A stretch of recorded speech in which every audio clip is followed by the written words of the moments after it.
A damaged knee is about to get a second chance. Have you ever wondered what happens when a person tears a major ligament in their knee?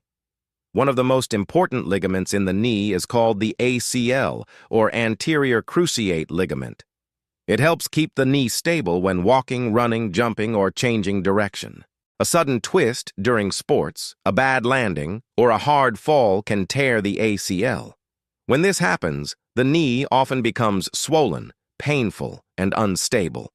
Many people feel like their knee might buckle or give way when they try to walk. Because a torn ACL usually cannot heal by itself, doctors may recommend ACL reconstruction surgery. The surgery begins after the patient is given anesthesia, so they stay asleep and feel no pain during the procedure. The surgeon makes a few small openings around the knee instead of one large cut. A tiny camera is inserted through one of these openings. The camera allows the surgeon to see inside the knee on a video screen. The damaged ACL is first removed because it can no longer support the knee properly. Next, the surgeon prepares a new ligament called a graft. This graft is usually made from a tendon taken from another part of the patient's leg or from a donor. Now comes the main part of the surgery. The surgeon creates small tunnels in the thigh bone and the shin bone.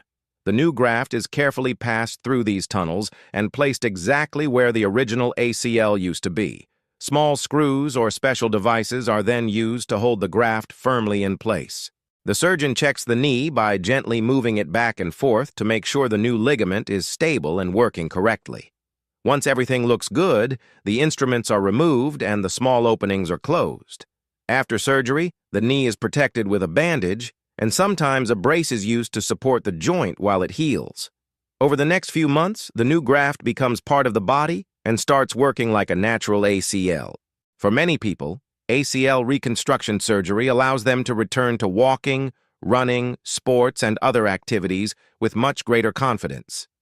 By replacing the torn ligament with a strong new graft, surgeons can restore stability to the knee and give patients a chance to get back to the activities they enjoy.